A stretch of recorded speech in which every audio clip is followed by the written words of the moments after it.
¿Cómo responde nuestro cerebro ante eventos potencialmente traumáticos o ante el estrés? Lo que ocurre aquí es que cuando tu cerebro capta una amenaza o una señal de amenaza, no importa si es física o emocional, tampoco importa si es real o no, aquí lo que interesa es que tú lo creas, la amígdala cerebral, que más o menos está por acá, se activa, mandando una señal a todo el cuerpo y a tu cerebro de que estamos en peligro y que necesitamos defendernos. Así pone todo nuestro cuerpo en modo supervivencia. Pero para que este proceso se dé, se necesita que el lóbulo frontal, que es el que regula las emociones, planificación y organización, quede completamente fuera de servicio. Todo este proceso da lugar a lo que llamamos 4 respuestas defensivas innatas o 4 respuestas de supervivencia, que son... El día de hoy, desde Venezuela, nos acompaña la psicóloga Karen Pérez Jaro, licenciada en Psicología Clínica. Karen es especialista en trauma complejo y estrés postraumático, especialista en psicología infantil y adolescente, especialista en trauma informado, conferencista y ya lleva 17 años de práctica clínica. Puedes seguir a Karen en @psicokarenperez. Bienvenida Karen y muchas gracias por participar.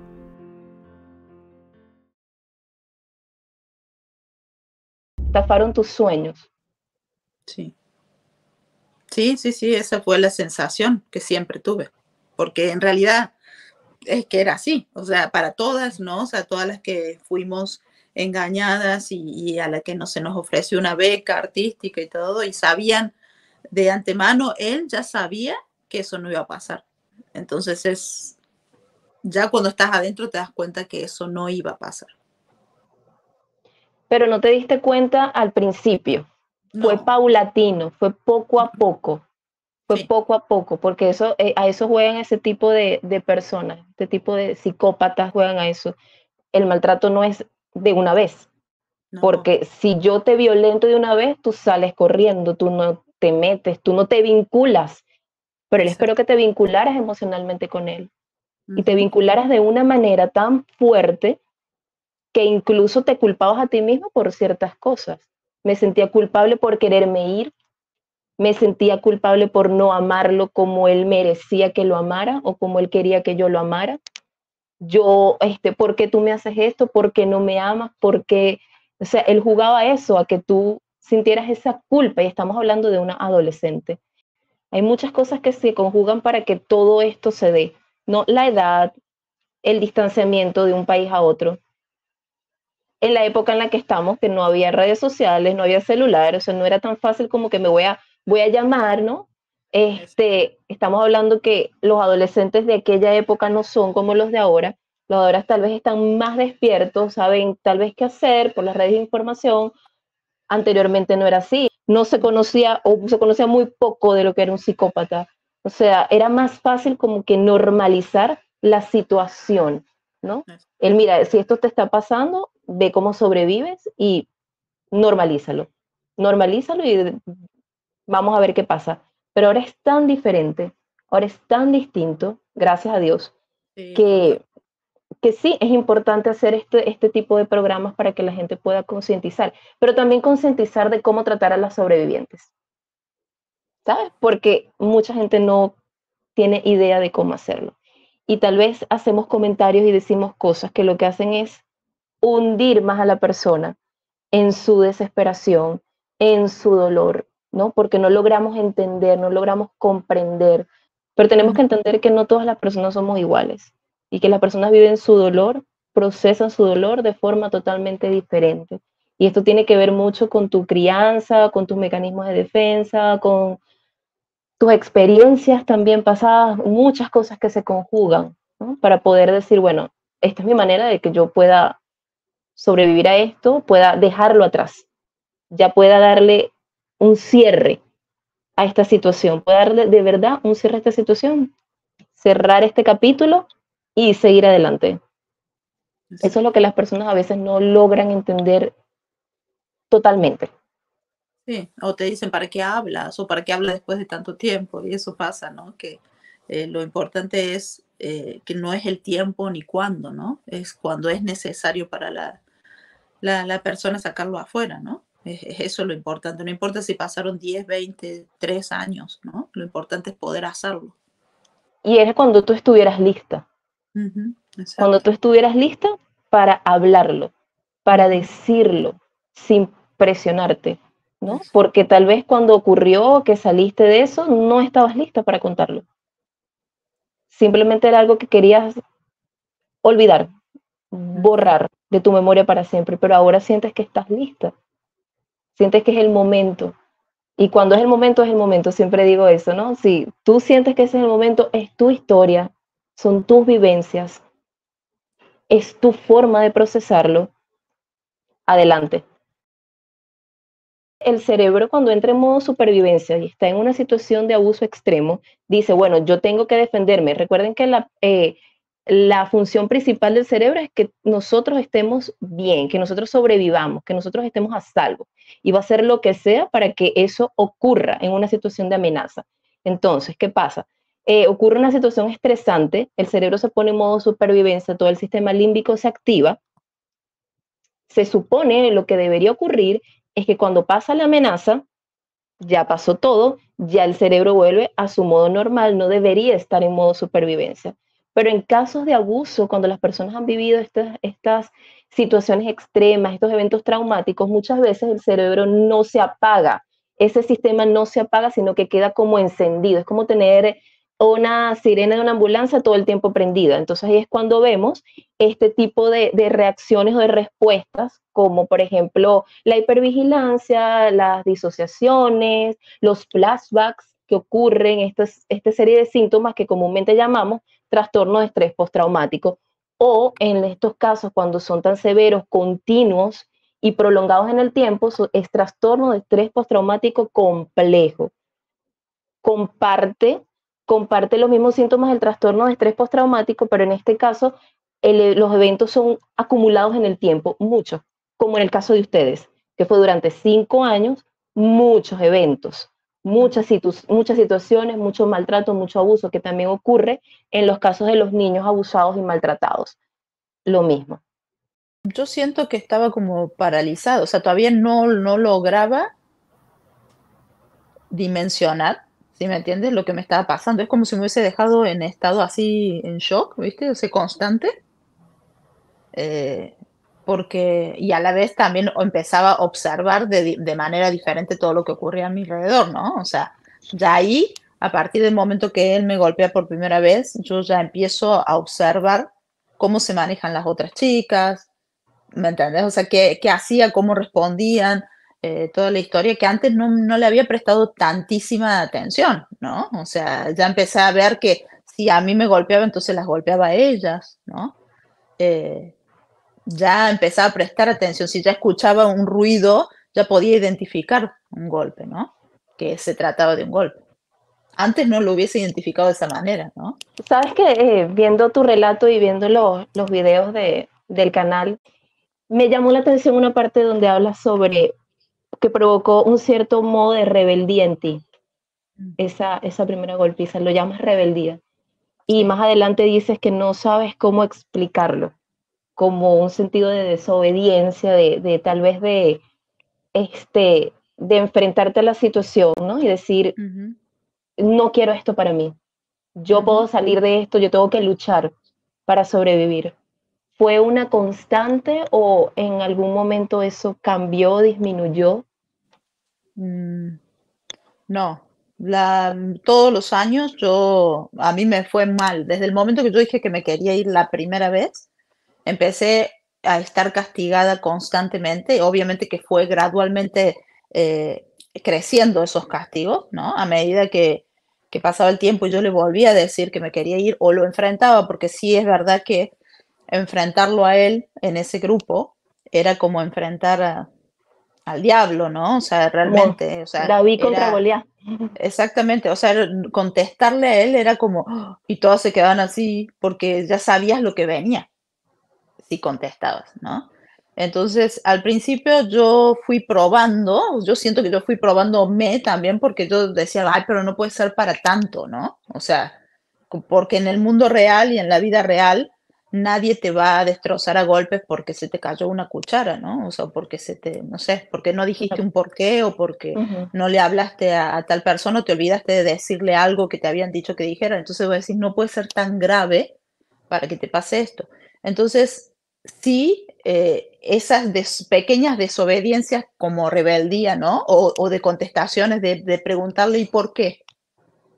¿Me entiendes? Eso era Claro, terrible en ese grupo y lo fui descubriendo a medida de que yo lo hacía y que me iban castigando, ¿no? Gradualmente me claro. iban castigando cada vez más por ser así, ¿no? Por contestar, por repetidamente decirle me quiero ir, todos los años le pedirme, hasta el último año. Claro, porque tomemos en cuenta que eres un adolescente. Y sabe, Ujú, algo propio de la adolescencia es la rebeldía. Eso es algo propio de todo adolescente, de enfrentar. De tú le dices a un adolescente, ponte esto y por qué. Y por qué lo tengo que hacer y yo no quiero. Es algo propio de la adolescencia.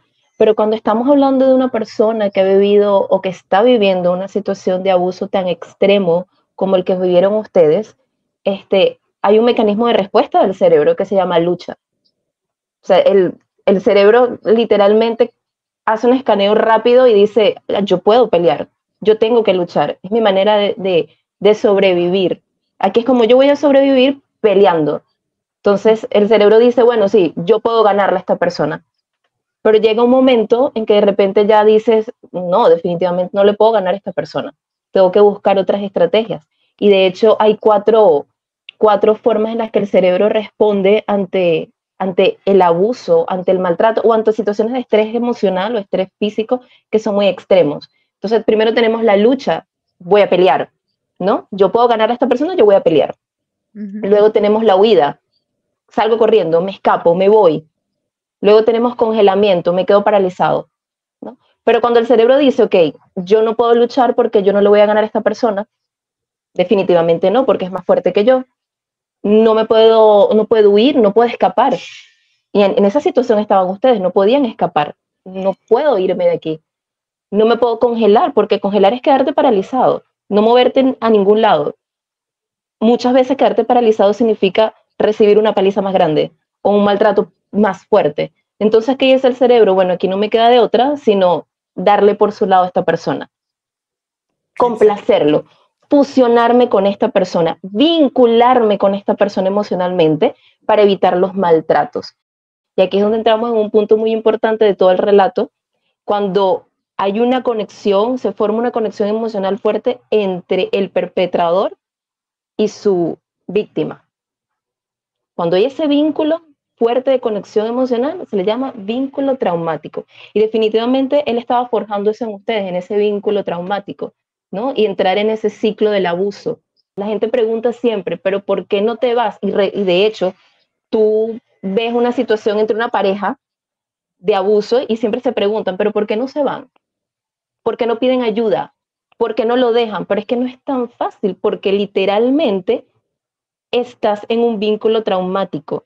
Y si tú ves el ciclo del abuso, donde tenemos la parte de la luna de miel, que es una de las etapas del ciclo del abuso, nos tenemos la tensión, después viene el maltrato como tal, la luna de miel, la calma, y luego me regreso otra vez y vuelvo y sigo. Pero en la parte de la luna de miel, o lo que llamamos esa parte romántica, que estamos felices, ¿sabes? No hay ningún problema, estamos felices, se generan dopaminas, endorfinas, serotoninas en mi cuerpo. Yo me hago adicta a eso, porque genera en mí esa descarga de esos neurotransmisores, de esas hormonas en mi cuerpo. Es el mismo principio que se maneja en los casos de adicción a las drogas, de adicción al alcohol, de adicción al juego. Si ustedes se ponen a ver, cuando hablamos de estas personas que caen en este tipo de adicciones, para ellos es muy difícil salir de esto. Muy, muy difícil. Lo mismo pasa en este tipo de casos, sobre todo en estos casos donde el abuso es tan extremo, donde hay demasiada manipulación, donde hay demasiado daño emocional, que fue creciendo paulatinamente. Sí, sí, sí, totalmente. Era un proceso gradual y como tú dices, nombraste justamente las 4 etapas, ¿no? Y yo creo que de alguna forma u otra pasamos por todas esas 4 etapas, ¿no? Hasta el final, como tú dices, llega un momento en el que tú dices, ok, ya sé que no me puedo ir y tengo que darle por su lado y tengo que tratar de sobrevivir de la mejor manera, sabiendo y ya conociéndolo, ¿no? O sea, al principio cuando todavía vas descubriendo, vas cometiendo esos, entre comillas, errores que te van llevando a todas esas primeras etapas, pero en la última ya era así, era como, ok, ya Sí, sé lo que sí. viene, ya sé lo que va a Uh-huh. pasar, y yo sé que si le digo que sí, está bien, es menos problema que si que si me pongo a decirle que no, ¿no? Sí, y sin embargo, este tipo de personas, eso tampoco les es suficiente, No. porque igualmente recibías castigos, como dices en tu relato, o sea, recibías castigos por absolutamente todo, incluso si veías una manchita, si encontrabas algo, porque no era, la intención de él no era que ustedes limpiaran o que obedecieran, la intención era maltratarlas. La Exactamente. intención era abusarlas, entonces no tenía que tener ningún tipo de excusa o de razón para hacerlo.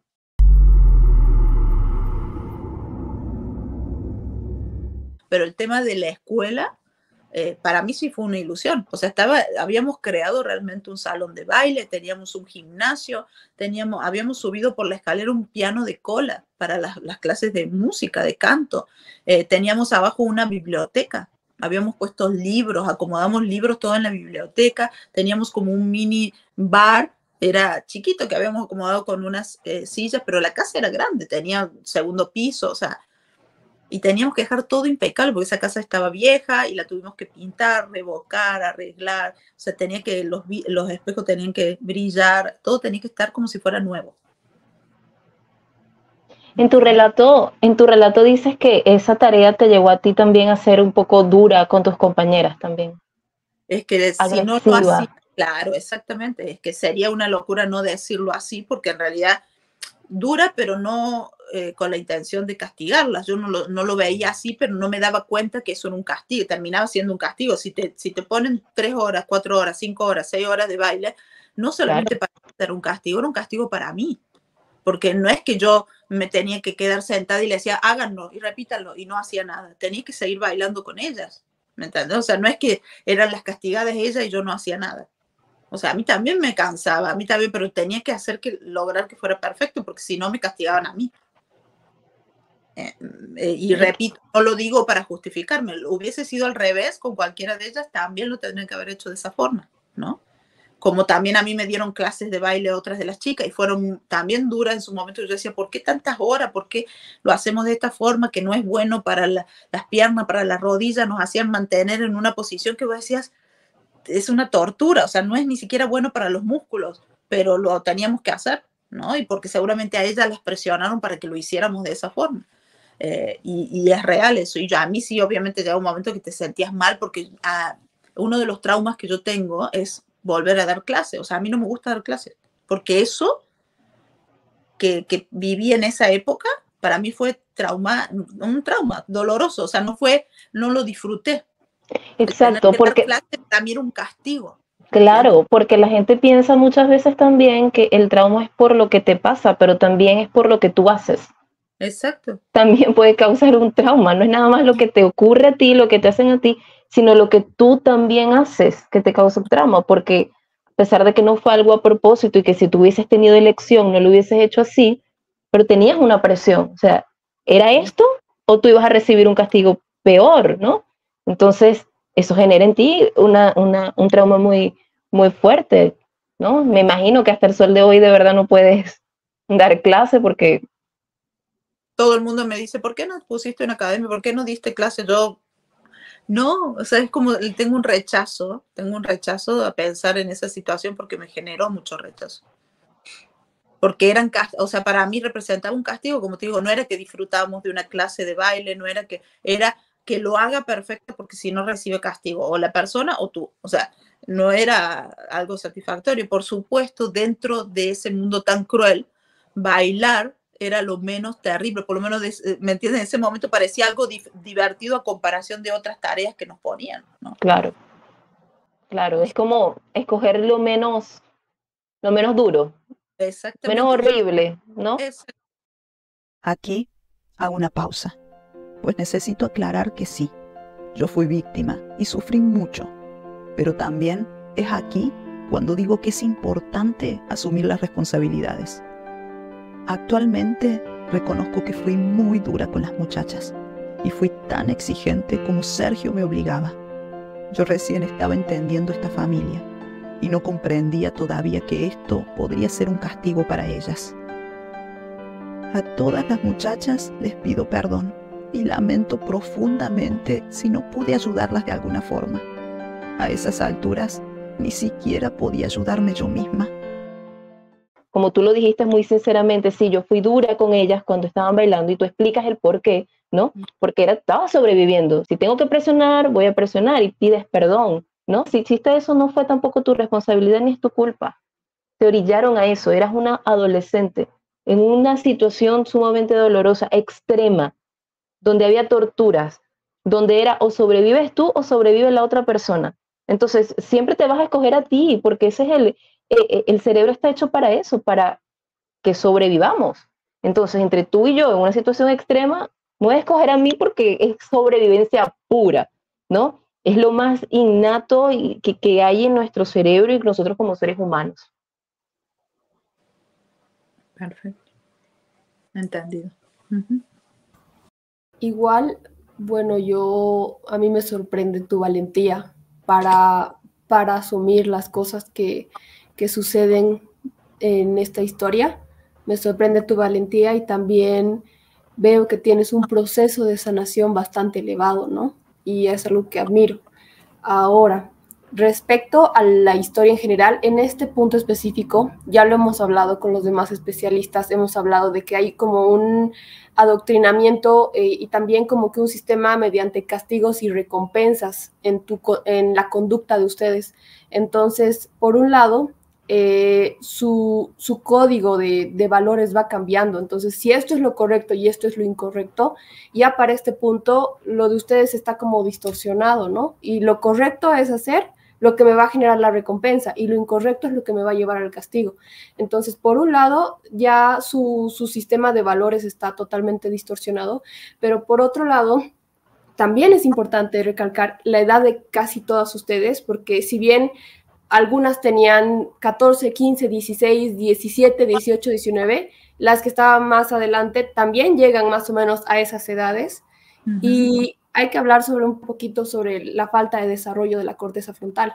El córtex prefrontal es el que nos ayuda a nosotros a regular nuestras emociones, ¿no? El sistema límbico es el regulador o donde se genera todo ese núcleo de emociones, sobre todo en la amígdala cerebral, el miedo se genera desde ahí.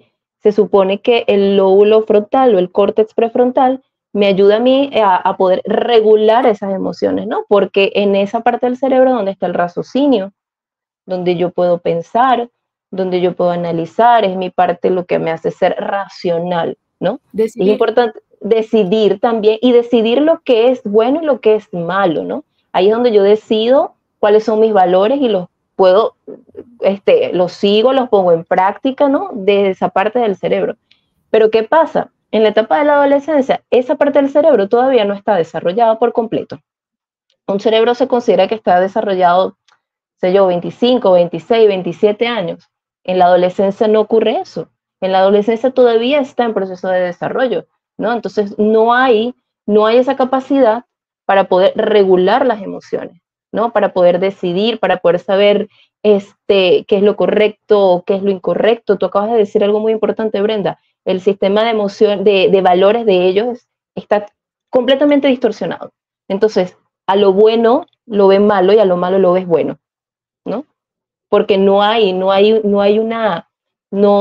tengo una guía de valores que seguir.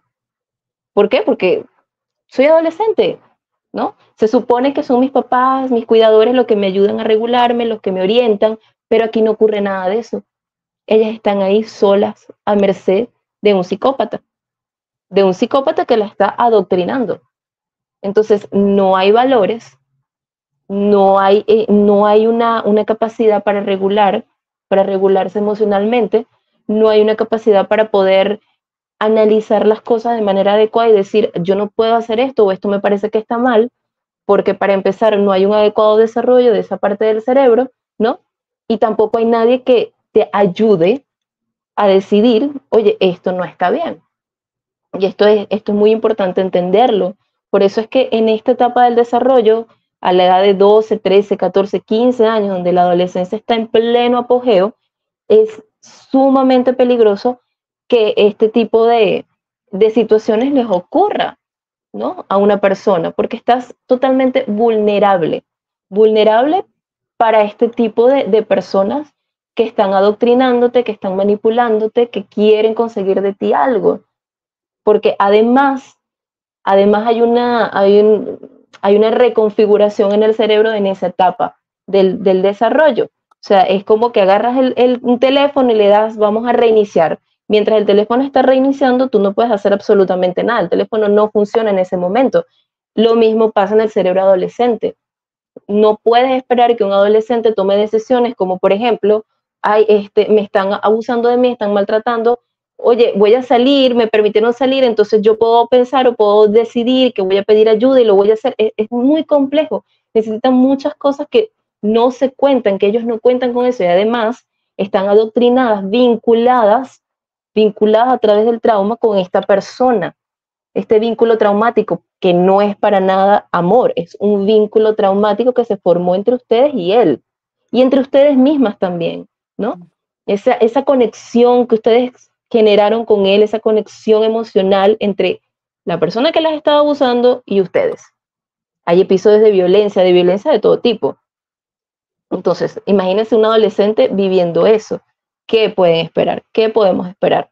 Y es a veces lo que a las personas les cuesta entender, que no todo el mundo procesa las cosas iguales.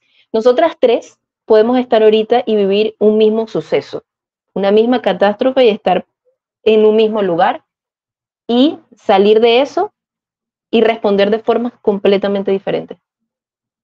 Completamente diferente. Yo puedo desarrollar un trastorno de estrés postraumático, tú puedes desarrollar algún trastorno de ansiedad, y tal vez Brenda simplemente siga con su vida, no ha pasado nada. Porque influyen muchas cosas, no nada más el evento, no nada más lo que ocurrió, sino tu historia, tu crianza. Somos seres biopsicosociales, tus experiencias, son tantas cosas las que influyen para que una persona responda de la manera como responde a ciertos eventos estresantes, ¿no? Y eso es importante, que las personas empiecen a entenderlo para no juzgar, porque es de verdad muy difícil ver que una persona pase por una situación como esta, salga de esa situación y entre en una donde se siga sintiendo vulnerada, abusada, donde la sigan hiriendo, cuando la juzgan, cuando no la creen, cuando se burlan, cuando dicen, ay, pero ya hasta cuándo, ya ha pasado tantos años y es que tú no eres como este, es porque tú no reaccionas como reacciona la otra, y porque, o sea, no, es que cada quien procesa su dolor de forma distinta. Totalmente, totalmente de acuerdo. Así es. O sea, se trata acá de comparar. Se trata de que no importa el tiempo que te lleve, o sea, lo importante es que lo hagas y que te sanes. Y si no tienes ganas de hablar, también está, o es respetable, ¿no? Hasta el momento Totalmente. que lo quieras hacer. Totalmente. De repente hay personas que deciden no hablar así en público o un canal de YouTube, sino prefieren desahogarlo todo en terapia. Exacto. O hay personas que simplemente prefieren desahogarlo todo con familia. O hay personas que simplemente quieren escribir. Escriben libros, pero no hablan, porque es que cada quien tiene su manera de procesar, cada quien tiene su manera de sanar, siempre y cuando sanes. ¿Cómo sé que yo estoy sanando? ¿Cómo sé que de verdad yo estoy superando todo esto? O tal vez dándole un significado sencillo. Cuando yo empiezo a aceptar que lo que me ocurrió sí pasó, sí fue lo que pasó, ¿no? Y cuando yo acepto que ya no puedo cambiar eso y que no hay manera de que yo vuelva al pasado y que no hay manera de que yo pueda borrar eso de mi memoria, pero sí estoy consciente de que puedo manejar mis pensamientos y cómo percibo esa situación, y puedo darle un significado a mi vida. Tal vez no era el mismo significado que iba a tener antes de lo que ocurrió, o si no hubiera ocurrido, pero no por eso tiene menos mérito. No por eso es menos importante, o no por eso es menos significativo. Y aquí esto es muy importante remarcarlo, porque en la etapa de la adolescencia hay muchos factores que juegan, ¿no? No es nada más que las hormonas están alborotadas en el cuerpo de un adolescente, sino que hay ciertos cambios cerebrales. El cerebro está en pleno desarrollo. Por eso es que los adolescentes son más propensos a caer en drogas, en alcohol, en promiscuidad, en todo ese tipo de cosas. Entonces, si tenemos un adolescente que es propenso ya de por sí a la manipulación, y lo sumergimos en un ambiente donde hay abuso, donde hay este maltrato extremo, pues nos podemos imaginar qué va a pasar, ¿no? Sí. Es como cuando yo tengo un niño que vive y lo pongo en un ambiente donde va a ser constantemente abusado. O Si es un cerebro que está en pleno desarrollo, pero yo lo voy a maltratar más. Entonces, ¿cómo va a estar ese cerebro?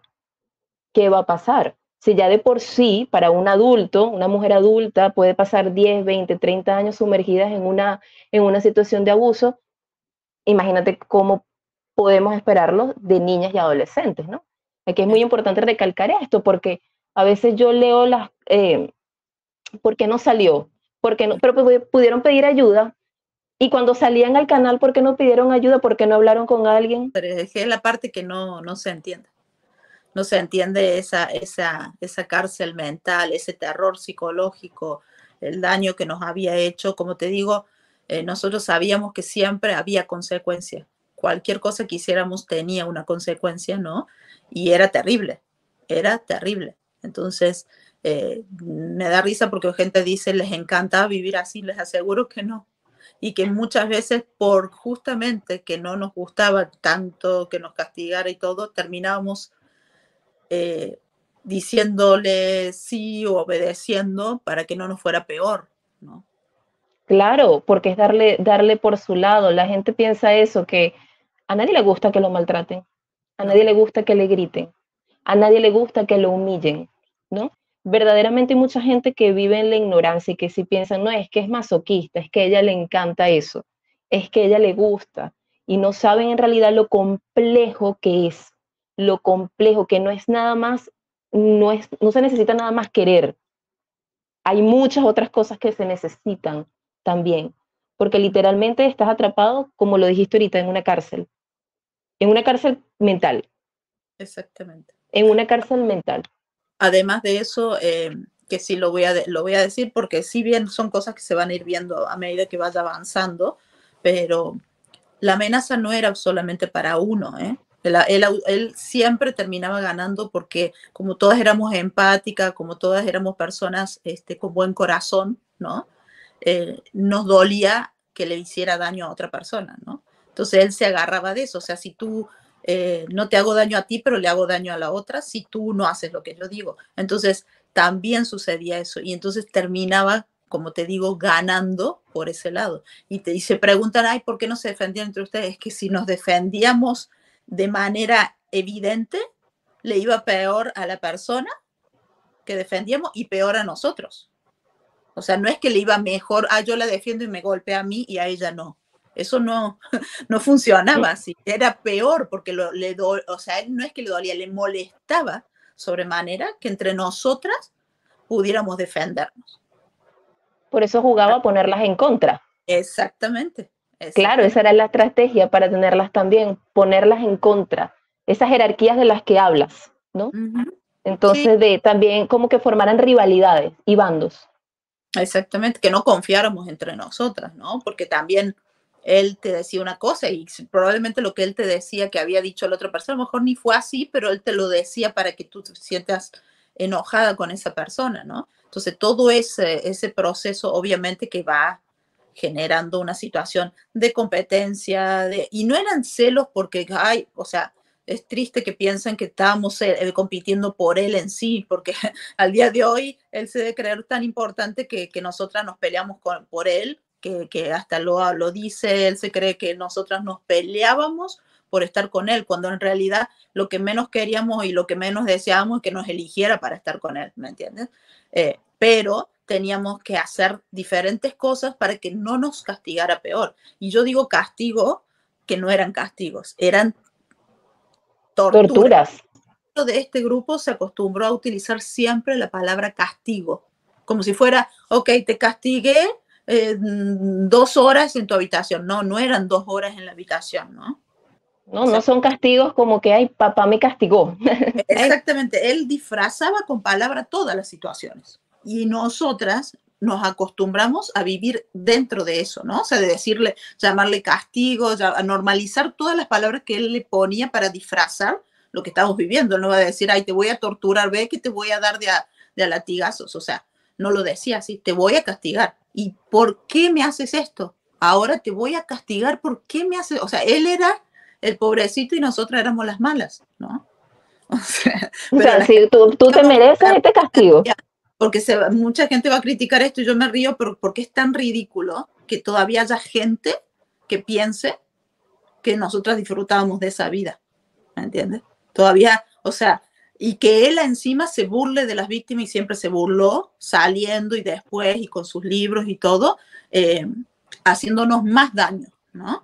Queriendo hacer más daño, porque ya a mí no me hace daño lo que él diga, ¿no? Porque no le creo y yo sé quién soy, pero me refiero queriendo hacernos más daño y mintiendo, y que todavía haya gente que todavía crea en su palabra más que en las víctimas, ¿no? En las sobrevivientes ahora, en las que pasamos por esta terrible experiencia, ¿no? Pero aparte fuimos más cuestionadas que él. ¿Sí me entiendes? Totalmente es increíble. Yo también lo he pensado, no solo en este caso, sino en la mayoría de los casos cuando tienen que ver con este tipo de abusos. Es increíble cómo se apunta más a la víctima, a la sobreviviente, que al abusador.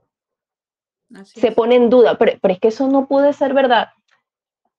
Siempre he pensado que a veces la realidad es tan difícil y tan dura de entender y de aceptar que es mejor negarla. Es que no puede ser que una persona sea tan mala. Es que no puede ser que una persona tenga tanta maldad. Y sí, sí puede ser. Y como él hay muchos en el mundo también. Exacto. O sea, no es el único y ya existen muchísimos tipos como este, ¿no? Entonces, por eso es tan importante la información, es tan importante entenderlo. A mí misma me está ayudando todo este proceso, ¿no? O sea, muchísimo. Y como te digo, es o sea, cada capítulo, cada etapa que voy contando es como irme sacando una mochila, ir dejando un poquito más de ese peso que vengo cargando de hace tiempo, ¿no? Porque es tu narrativa de la historia, es tu narrativa, es tu lado de la historia y desahogarlo crea alivio, da alivio, da paz, ¿no? A pesar de que es tu historia y que tal vez otras chicas tengan su historia diferente, pero esta es la tuya, O sea, la la tuya. historia, cada una es válida y es muy importante, ¿no? O sea, como te digo, yo estoy acá contando una experiencia mía personal, porque también había experiencias de puerta para adentro en las que yo las vivía solamente con él y que nadie fue testigo, ¿me entiendes? Como es un Sí, episodio que cuento aquí y que nunca lo había externado, porque es muy doloroso. Entonces, lo triste es que uno es el que tiene que cargar con esa culpa, con esa vergüenza, con el tener que cargar con ese dolor por esa persona que realmente te hizo daño, ¿no? Entonces, por eso lo estoy haciendo y por eso para mí es muy importante que se entienda, ¿no? Y tal vez es muy crudo que lo diga así y yo sé que me expongo un montón, pero también necesito que se entienda lo que hizo él, ¿entiendes? por supuesto. Te entiendo perfectamente. Es la justicia que, siempre digo, es la justicia que no tuve. Entonces necesito que se sepa. Necesitas que se sepa tu lado de tu historia y de que no es cuestión de que las personas te crean o no te crean porque tú sabes quién eres, fuiste quien lo viviste y quien está llevando las consecuencias de todo esto. Nadie te puede decir a ti cómo sentirte, nadie te puede juzgar ni decirte, ay, pero eso no fue nada, no fue gran cosa, o creo que estás exagerando, tal vez no recuerdas las cosas como son realmente, ¿no? Nadie puede decirte eso, porque nadie está en tu cuerpo, nadie está en tu mente, nadie está en tu corazón para saber lo que realmente tú estás sintiendo. Y creo que es liberador poder soltar, aunque sean relatos que sean muy duros y difíciles, pero que la gente debe saberlo, porque además, ayuda a las personas a entender y a conocer y ver las señales, que esto es muy importante, porque la gente piensa que estos trastornos narcisistas o estos psicópatas, ay no, pero es que ellos pueden ir a terapia y pueden, realmente esas personas nunca cambian, No. nunca cambian, jamás. Y aquí es importante entender que no es culpa tuya, nada fue culpa tuya, tú simplemente seguiste un sueño, creíste en que se iba a volver realidad y esta persona es la única responsable y culpable de todo lo que ustedes pasaron. Que honestamente yo concuerdo contigo, no ha recibido la justicia que de verdad merece. No, No, totalmente. Por eso, sí, como tú dices, ayuda mucho y me han llegado mensajes que a veces dice que la gente se vea reflejado o que por primera vez se animan a contar algo que venían guardando y que les sirva a las otras personas o a identificar, ok, sí me pasó esto. Para mí es muchísimo, de verdad es muchísimo. Y que no había tomado conciencia, ¿no? De que podía ser así, porque uno empieza a contar la historia y no sabes cómo va a ser tomada y todo, y la verdad que es increíble, o sea, son increíbles los mensajes, la gente que le pasan cosas, porque a todo el mundo nos pasa cosas, ¿no? Y que también viven con ese dolor que no saben cómo sacarlo, ¿no? Sí, totalmente, porque también hay una parte de vergüenza. Hay mucha vergüenza, ¿no? Como tú lo dices en tu relato, esto me costó mucho, me da vergüenza, pero voy a abrirme a decirlo, como es muy difícil, es muy duro. Y de verdad te felicito, me parece que eres una mujer muy valiente, muy, muy valiente, porque no importa si lo hiciste cuando pasó o 15, 20 años después, pero ya has atrevido a hacerlo.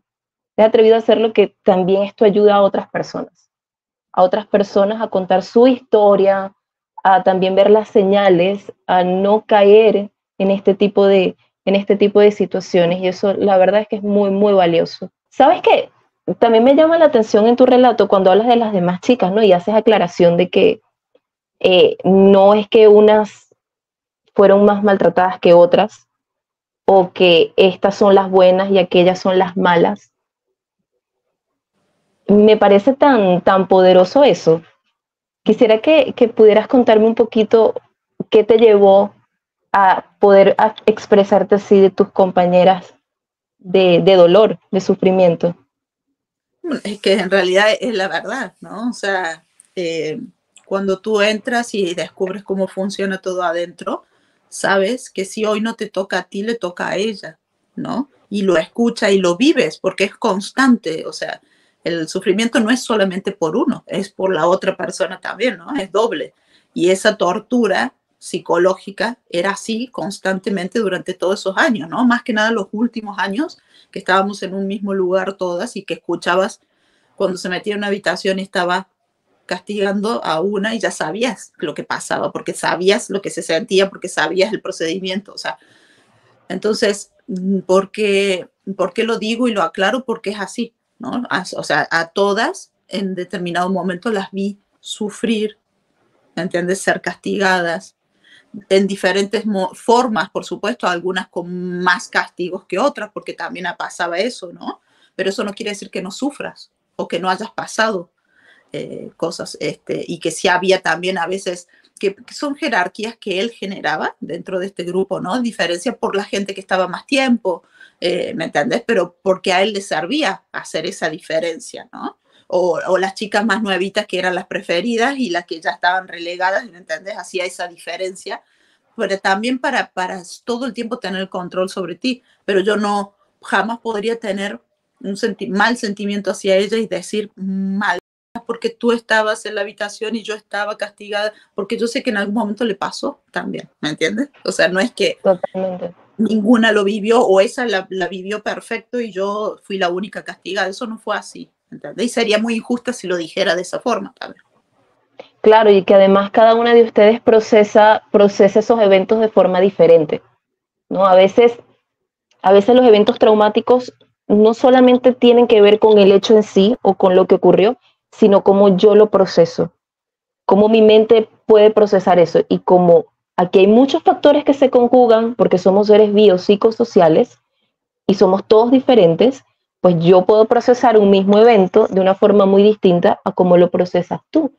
Y en este caso, he podido observar que es así. Cada una ha procesado esta situación de la manera en que ha podido y que ha dicho, bueno, esta es mi manera de procesarlo porque esta es mi manera de poder sobrevivir a esto. Porque tengamos claro algo, la lucha no terminó cuando salieron de eso, porque después entonces vino otra lucha en la que están constantemente, que es la de levantarme todos los días y decir, un día en el que voy a estar bien, un día en el que tengo que concientizar que ya no estoy allá, un día a la vez, un día de lucha, un día ganado. un día a la vez, presente en el momento, no irme al pasado y no angustiarme por el futuro, sino estar en el presente. Y a veces eso es lo más difícil. Es lo más difícil. Eso lo dijiste también, que muchas veces, o sea, para uno es difícil a veces explicarlo, porque no queremos, como tú dices, ser tomadas como víctimas, porque a mí no me gusta esa palabra, no me gusta victimizarme, no me gusta decir, ay, porque me siento mal, hoy no tengo ganas de vivir, o sea, porque pasa, porque de verdad que cuesta, muchas veces cuesta, y es todos los días seguir luchando para avanzar, y que sí se puede salir adelante, verdad, pero sí, después de una experiencia como esta, es una lucha constante, es una lucha diaria, y eso es real, o sea, también, tal vez algunas personas te dicen, ah, pero tú eres demasiado fuerte, o aquella, o todas son demasiado fuertes porque nunca se cayeron. Qué bueno, porque también hay gente que elige, no es que elige, sino que no lo puede sobrellevar, ¿me entiendes? O sea, o no tiene los motivos suficientes como para poder seguir, ¿no? O sea, en mi caso, yo siempre digo, mi hijo es mi salvación, y creo que para la mayoría también, ¿no? Pero no es fácil, pero sí se puede. Eso sí, totalmente, de que sí se puede, pero sí no es fácil, y eso también hay que estar consciente, ¿no? Confiere demasiado poder al abusador. Cuando, o sea, víctima es como sentirse que estás sometida todavía a esa persona, incluso cuando ya saliste, cuando ya sabes que saliste, que sabes que estás segura, que cognitivamente, que racionalmente tú sabes que ya no estás en ese ambiente. Igual hay ciertas situaciones o ciertos detonantes que de repente te regresan a eso.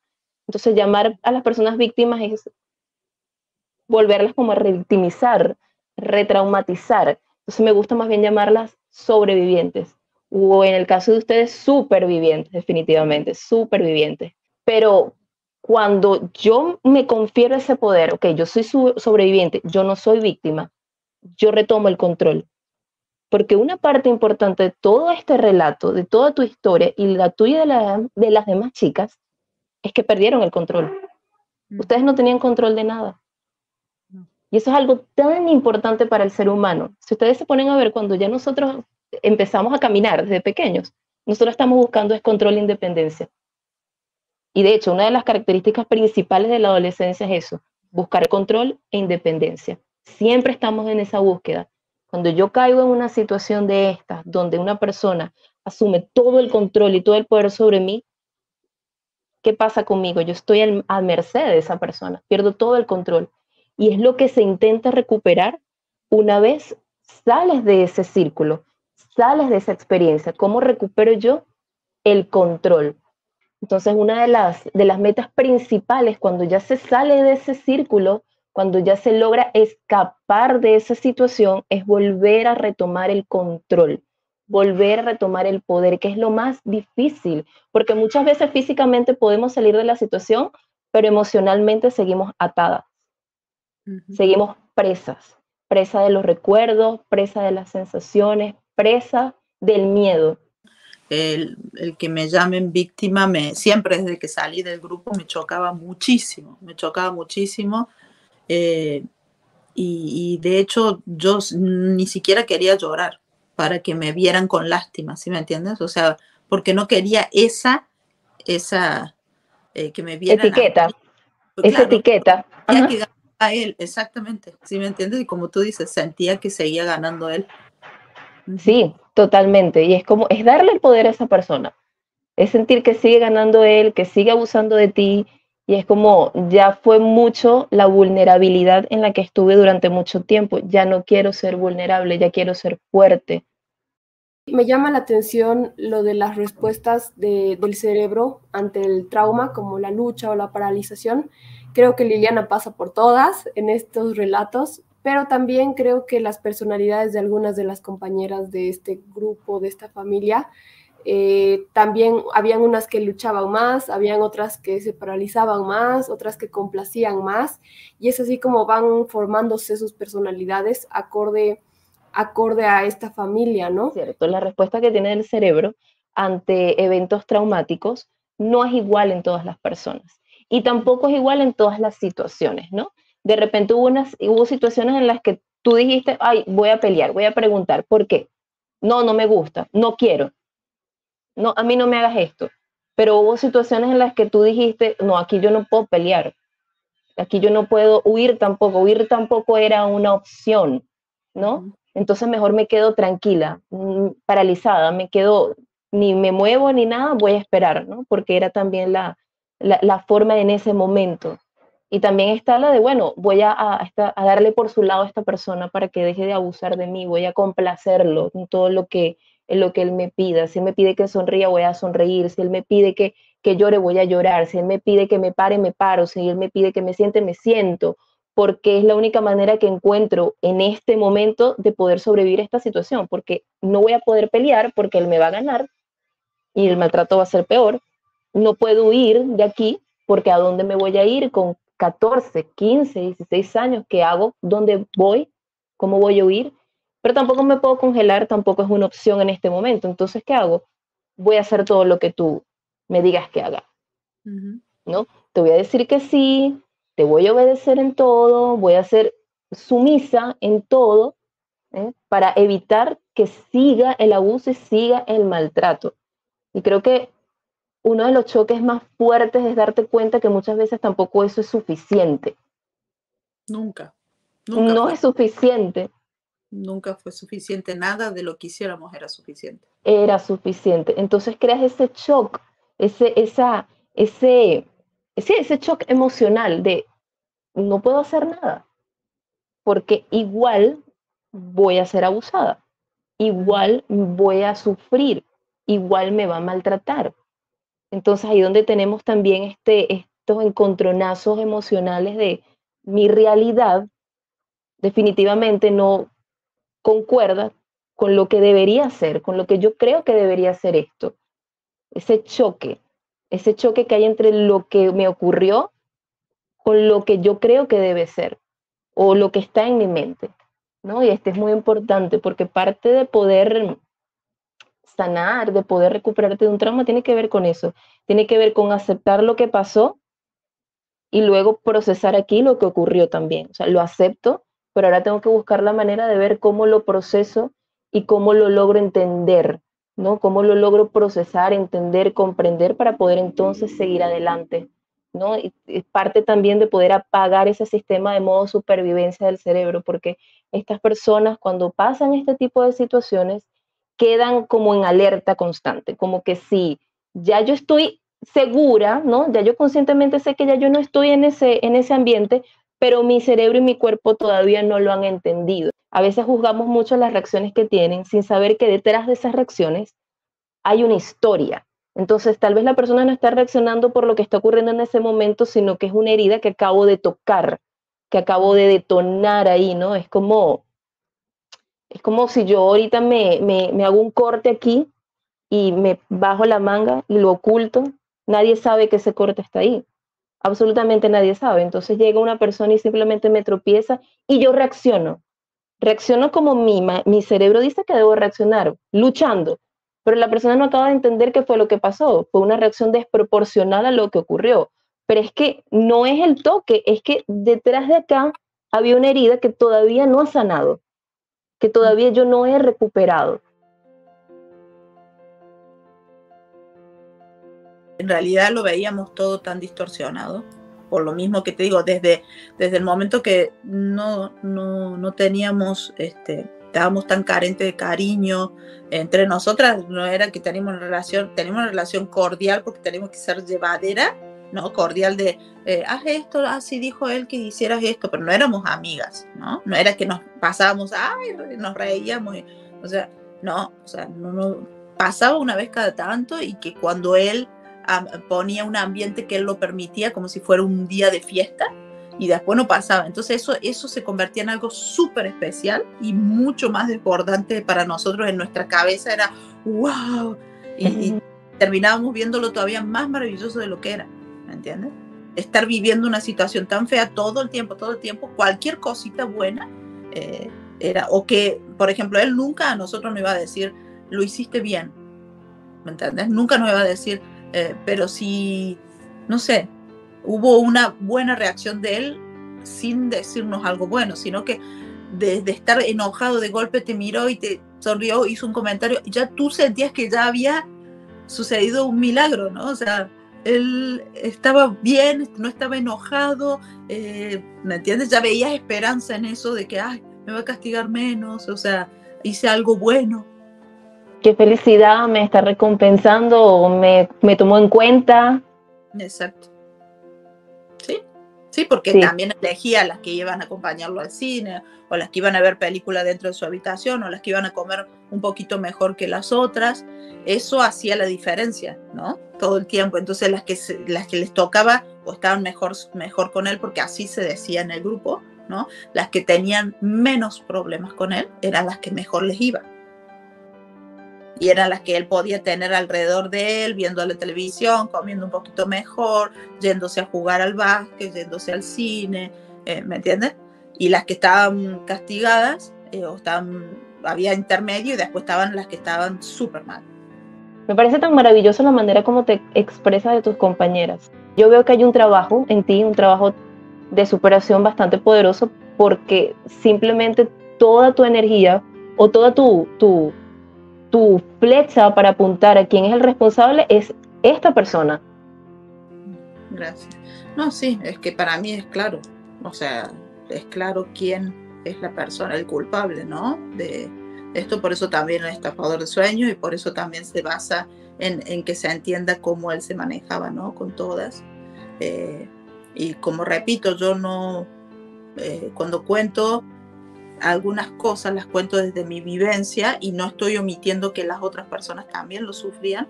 Y repito, cada una tenía su castigo diferente, más, menos, pero ninguna deja de haber sido víctima o haber sufrido a manos de este tipo, ¿no? Porque yo lo vi, y eso me queda claro, ¿no? Y si en algún momento alguien me tuvo que hacer daño, o yo tuve que hacer daño, ¿no? Lo tengo claro también que eran por órdenes de él, y que era parte de este sobrevivir de nosotros del día a día, ¿no? Entonces jamás podría decir, ay, esa maldita, porque fue y me acusó, ¿no? O sea, ¿por qué? Si yo en determinado momento, si él me preguntaba, le iba a tener que acusar a la otra, o teníamos que acusarnos mutuamente, porque si no, para él significaba una mentira, ¿no? Entonces, en eso yo sí lo tengo claro, que funcionaba así, y que funcionaba por órdenes de él, de esa forma, ¿no? O sea, no porque a alguna se le ocurriera hacer.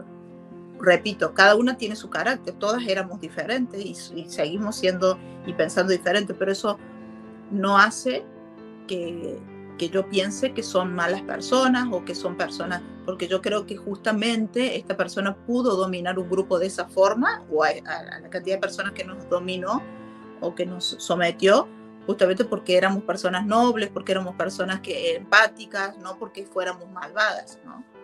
Entonces, en eso, por lo menos yo, es lo que yo siento. En la situación en la que tú estabas como adolescente, tal vez es más fácil estar sumiso, ¿no? Porque esta figura de autoridad, o esta persona que representa poder, ¿no? Y que tiene mucho más poder que yo, si yo prefiero como ser sumisa. Pero para ti fue otra historia diferente. Tú decidiste luchar. Fue tu primera reacción, luchar. Y me llama la atención que dices, no entiendo, no sé cómo explicarlo. ¿Fue algo innato, algo que simplemente te salía, o es algo que tú pensabas y decías, lo voy a decir porque me parece que esto está mal, está injusto, o es algo que simplemente era natural y salía?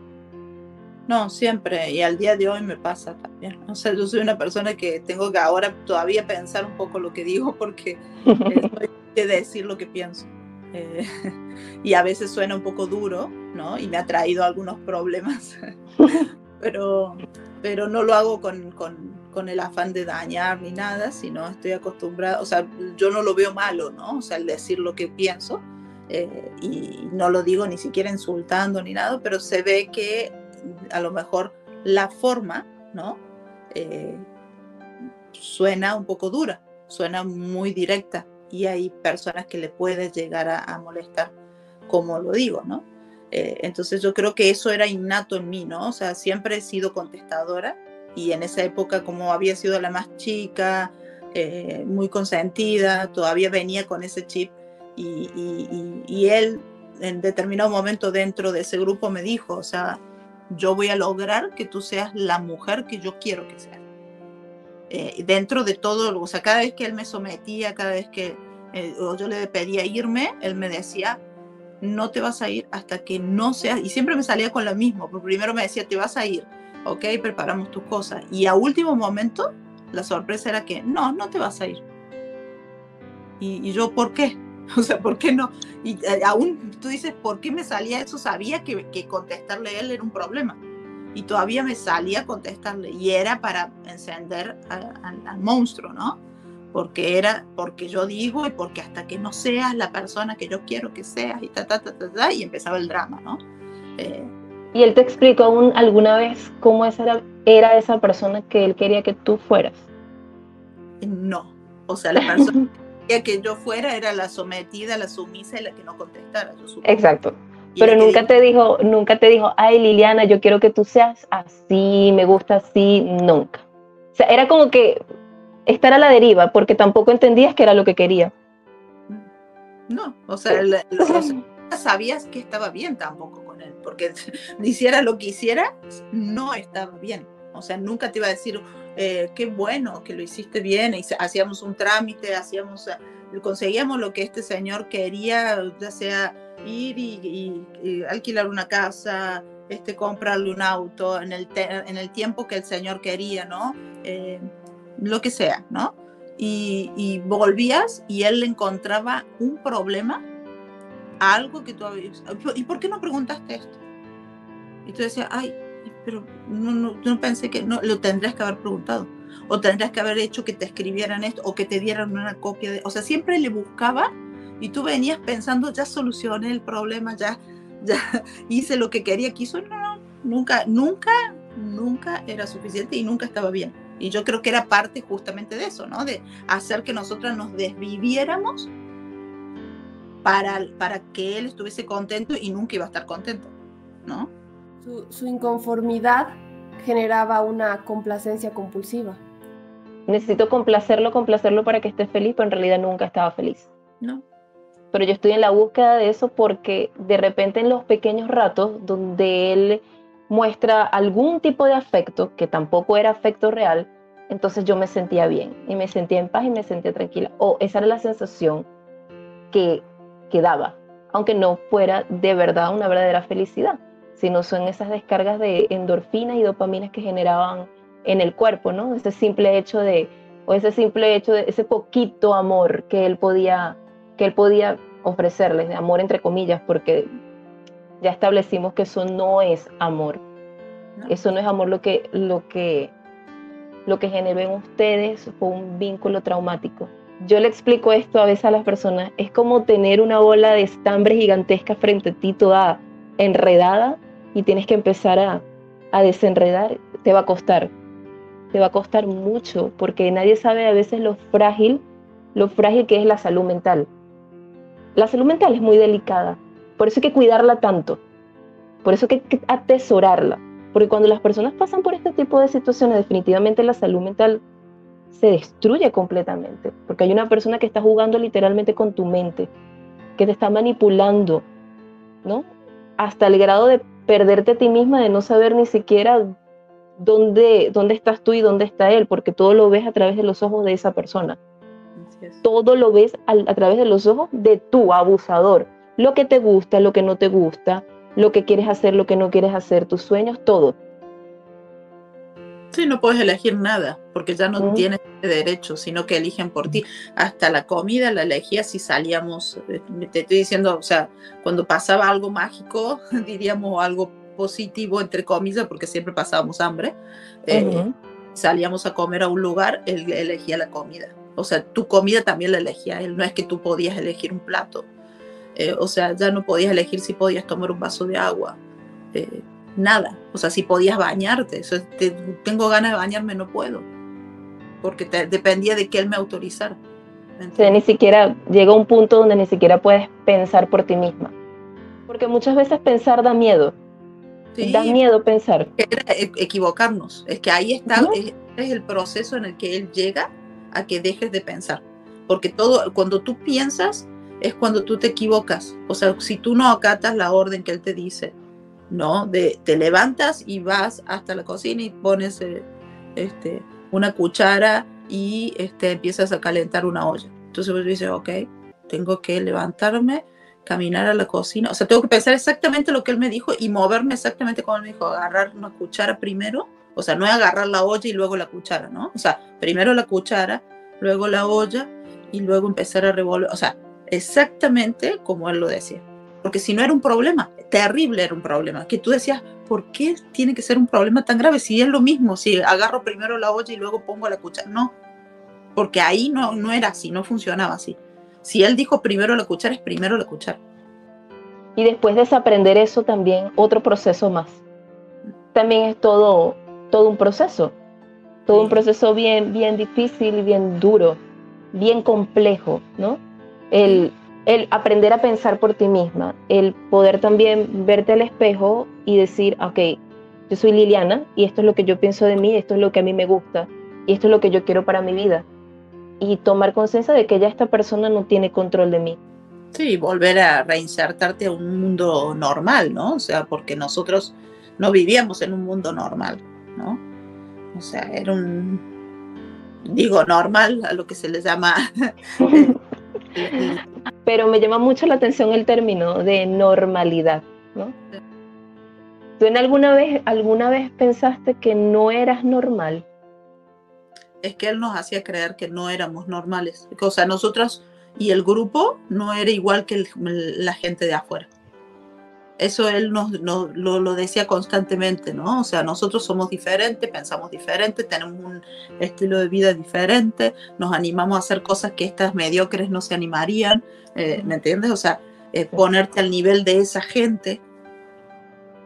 O sea, y los Entiendo. de afuera, el enemigo y los de afuera eran peligro, y los de afuera, ¿sí me entiendes? Y lo llegas a creer hasta de tu propia familia, ¿no? Porque él te necesita desarraigarte y necesita que pienses mal de tu madre, de tu padre, de tu hermano, de todos. ¿Me entiendes? O sea, es parte eso hizo él contigo, que pensaras mal de tu familia.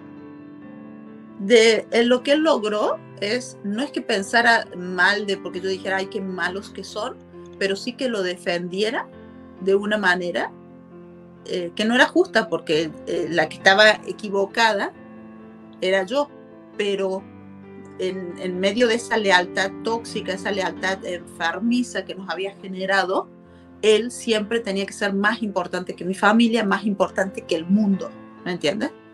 Entonces terminábamos comportándonos injustamente, ¿no? Con la gente que más queríamos o con la gente que fue la que realmente nos salvó de todo esto, porque por lo menos en mi caso, el volver a mi casa y saber que podía volver y que tenía a gente que me iban a querer de todas formas, ¿no? Con los errores, con todo lo que venía cargando, que fue muy doloroso también para ellos. Entonces, ahí te das cuenta, ¿no? El valor que tienen, ¿no? Y son los que te ayudan a salir adelante, ¿no? O sea, los que no te van ese círculo. Ese círculo de apoyo es tan importante para las sobrevivientes, es tan importante el poder contar con personas que sí te quieren, porque una herramienta fundamental que usan este tipo de personas es precisamente eso, alejarte de tu familia, alejarte de tu círculo de apoyo, alejarte de tus amigos, de la gente que te ama de verdad, para tenerte totalmente a su merced, para tenerte vulnerable a él, para que tú puedas ver solamente por sus ojos, ¿no? Y cuando te des cuenta, te sientas, estoy sola porque no tengo a dónde ir, porque me he alejado de todo el mundo. Y eso es lo que piensan muchas de estas personas cuando se dan cuenta. Es que cuando me di cuenta, estaba sola, no tenía amigos, me había alejado de mis familias, ¿a dónde iba a ir? Porque ya todo el universo de esa persona era este abusador. Exacto. El mundo empezaba y terminaba con este sujeto. Exacto. Así es. Así es. Por eso también es muy importante explicar esa parte, ¿no? Porque yo sí, esa es una parte que a mí me duele mucho, ¿no? Pero también la he entendido con el tiempo, ¿no? O sea, y sé y entiendo que todo lo que hice, no lo hice queriendo y amaba a mi familia, y también hubo momentos en que justamente aceptaba irme con él para que no dañara a mi familia, ¿no? Y prefería sacrificarme yo para que no pasara eso, ¿no? Claro, porque hiciste lo que tenías que hacer para sobrevivir. Entonces la gente se pregunta, pero si ya saliste de ahí, ¿por qué regresas? Porque la gente no entiende que el vínculo traumático produce eso. Tú puedes salir, pero si tú no tratas en terapia, poder sanar eso, poder restablecer, el entender que estás en un vínculo traumático, el entender esta disonancia cognitiva en la que te encuentras en ese momento, si eso no se restablece, si eso no se sana, tú regresas otra vez. Exacto. Tú regresas. Entonces no es solamente salir de ahí, es el trabajo que tienes que hacer una vez sales, porque si no eres muy propensa a regresar. Entonces sí, la gente juzga mucho eso, pero si ya saliste, ¿por qué regresas? Si ya terminaste con esta persona, ¿por qué vuelves? Pero es que hay muchos otros factores que están influyendo en esas decisiones, en esas reacciones, en esas respuestas que tienen estas personas. Claro, es que es así. Es así. Bueno, gracias por explicarlo tan claro, me encanta, porque te escucho y digo, wow, o sea, lo estás diciendo así con una claridad que me encanta. Te toca puntos que yo tengo y que muchas veces no sé cómo ponerlos en palabras, y lo trajiste claro, y bueno. A veces es tan difícil poder poner en palabras lo que uno siente, las vivencias, sobre todo que las otras personas lo entiendan, que las otras personas lo comprendan, porque uno lo puede comprender, pero que las otras personas lo entiendan es otra cosa completamente diferente. Y creo que es importante, muy importante la manera en que lo estás haciendo, porque sí se necesitaba saber claramente qué fue lo que pasó y cómo pasó, para poder entender también las respuestas y las reacciones, porque realmente no se había tocado, o por lo menos la historia o lo que yo había leído tan claro como lo tocas tú en tu narrativa, ¿no? Es profundamente conmovedor y profundamente te ilumina porque te despierta. O sea, wow, esto no fue como lo dicen. O sea, esto es más profundo de lo que se ve, que ahí estoy más profundidad. El daño fue severo. No fue simplemente un grupo de chicas, de muchachitas encerradas y después que no. Es que hubo tortura. Es que esto fue de verdad severo, grave, ¿no? Y hay que darlo a conocer. Hay que darlo a conocer porque es parte también de buscar la justicia, esa justicia de la que tanto tú hablas, que te pueda dar también esa libertad y esa paz, porque ya le puedes poner un nombre, ya puedes entender qué fue lo que pasó, ya puedes entender un poco por qué reaccionaste como reaccionaste. Tú pudieras tener 1000 escenarios y 1000 respuestas que tú pudieras haber puesto en práctica en aquel momento, ¿no? Pero en aquel momento solo eras una niña. Una niña tratando de entender qué era lo que estaba pasando y de sobrevivir. Lo vuelvo a repetir, es una historia profundamente conmovedora, reveladora y también muy educativa. De verdad, te felicito enormemente, te felicito, y en nombre también de todas las sobrevivientes que han pasado por tu misma situación, tal vez no tu historia, pero que han pasado por situaciones similares. Creo que es una fuerza muy grande y un apoyo de que ellas pueden también hablar, ¿no? Y que hay poder en la palabra, y que hay poder en hablar, y que sí hay poder liberador en desahogarte, en decir, en contar tu historia, más allá de si esta persona recibió o no recibió justicia, pero lo estás haciendo por ti. Que, oye, esta es mi manera de hacer justicia para mí y para las personas que vivieron esto conmigo. Entonces, de verdad, te felicito, te animo a que lo sigas haciendo. Fue un honor para mí estar aquí. De verdad, muchísimas gracias. No, gracias a ti. Para nosotros es un honor tenerte aquí con toda la información, ¿no? Y la experiencia que tienes. Ahora en la presentación se ve que tú eres especialista en trauma, entonces lo dices tan clarito, y por eso te digo muchas gracias, porque realmente me estás ayudando y seguimos ayudando a mucha gente. Así que ha sido un placer y espero volver a verte. Karencita, siempre eres bienvenida en esta sala. Muchas gracias por brindarnos tus conocimientos y también por cobijarnos con tu sabiduría.